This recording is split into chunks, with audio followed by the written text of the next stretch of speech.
monde à respecter sauf vous. Vous avez 12 minutes, allez-y. Tranquillement.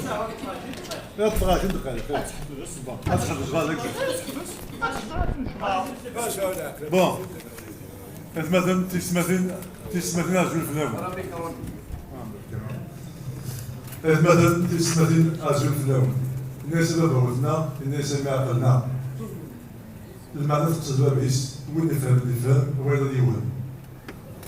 Moi je ne vois pas comment que cette assemblée pourra jouer son rôle qui est celui de défendre les causes des citoyens et de plaider leurs aspirations à un développement effectif et durable contre le manque d'approche et de méthodologie en matière de fonctionnement.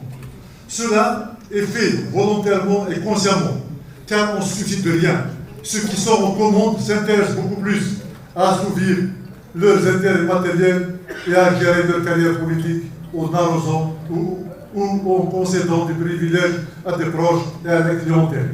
Je vais l'expliquer.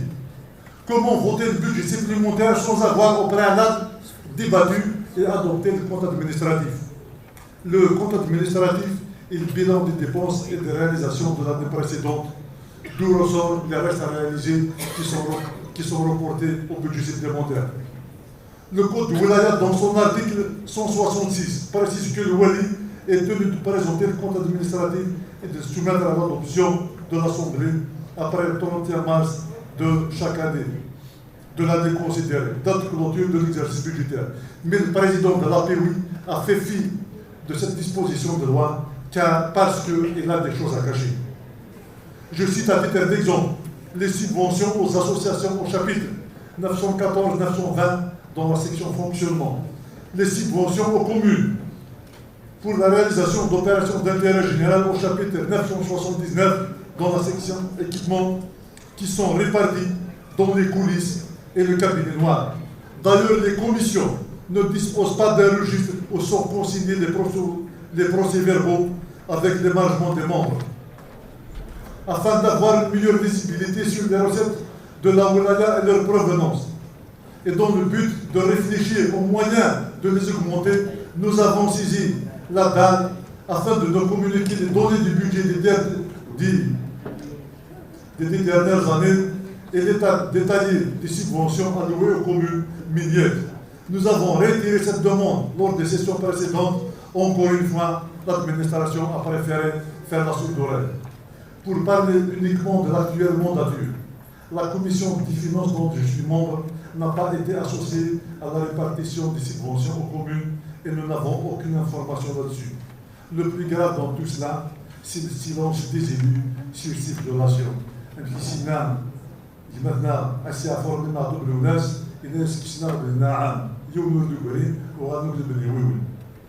président a agi en solo et la date a exécuté, alors que la loi, le Code de Wilaya, dans son article 107, précise bien que le Wali est le responsable de l'exécution du budget et elle en est l'ordonnateur. Cette façon de faire trouve sa raison d'être dans le compromis explicite ou tacite conclu entre les deux organes de la Wilaya.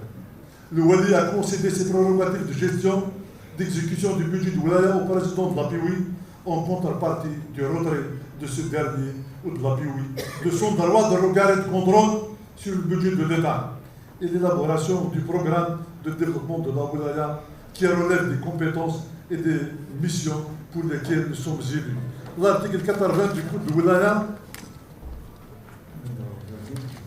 donc vous m'excusez, l'article 80 du Code de Wilaya, l'Assemblée populaire de Wilaya élabore un plan de développement à moyen terme qui retrace les objectifs, les programmes et les moyens mobilisés par l'État dans le cadre des projets de l'État et des programmes communaux de développement.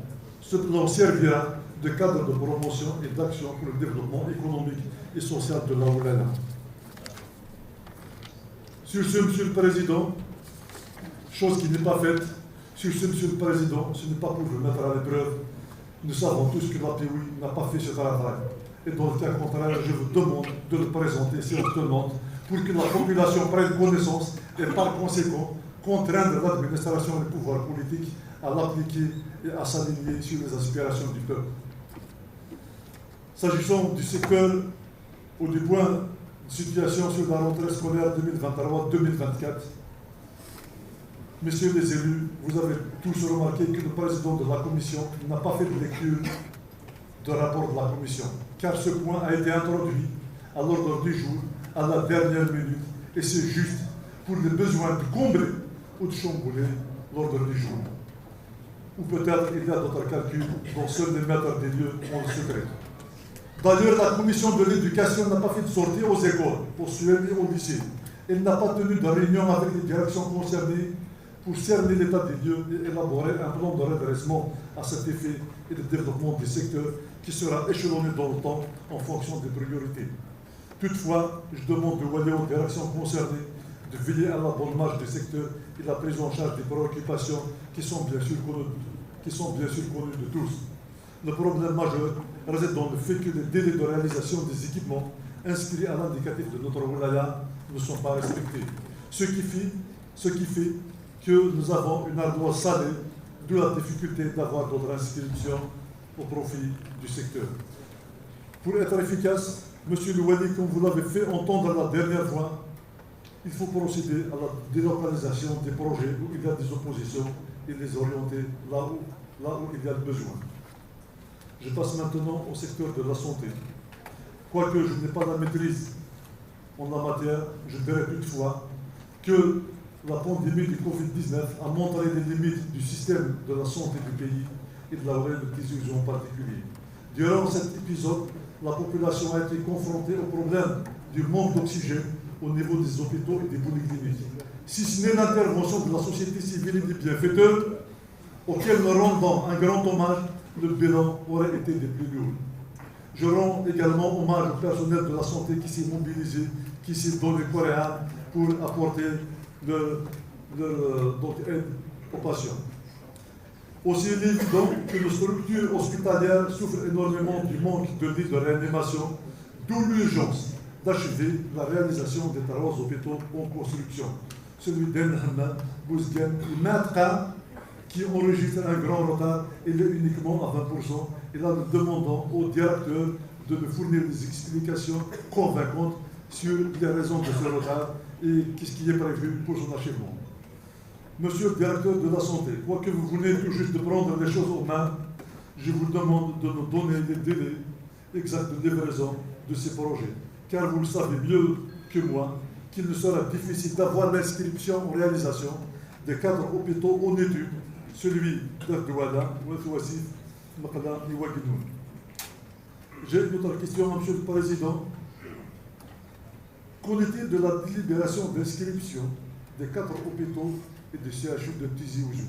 Nous avons fait des délibérations, mais on ne sait pas quel est le sort réservé. Est-ce qu'ils ont été approuvés ou non?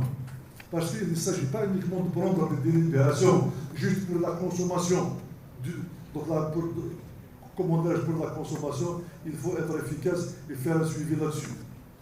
Monsieur le Président, Monsieur le Wali, je vais enchaîner avec le secteur de l'investissement qui constitue le fer de lance du développement et de la croissance économique.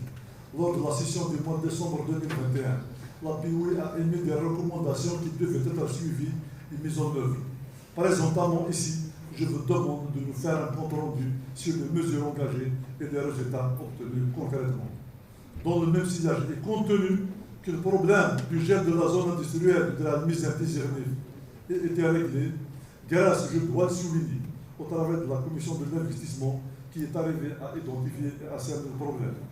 Et aussi, grâce aux élus de la liste des premiers, et immédiatement à dénoncer le blocage et à demander une session pour l'examen de la situation des zones de la mise à et celle de Soana, qui demeure toujours entourée de mystères et de plein d'ennemis. On nous dit maintenant que le problème de cette zone est réglé. Nous voudrions savoir comment et en quoi consiste cette solution. Ma deuxième question, on sait tous que l'APOE a délibéré lors du mandat précédent sur, où il a fait une demande pour l'indemnisation des propriétaires terriens. Alors, qu'en est-il de cette délibération? Soit bien sûr. Enfin, comme nous sommes dans la période estivale, je demande à la DRE et à l'ADE de nous présenter le plan de distribution de l'eau durant cet été. Le PAPOE aurait dû inscrire ce point à l'ordre du jour et consacrer une autre journée à cet effet.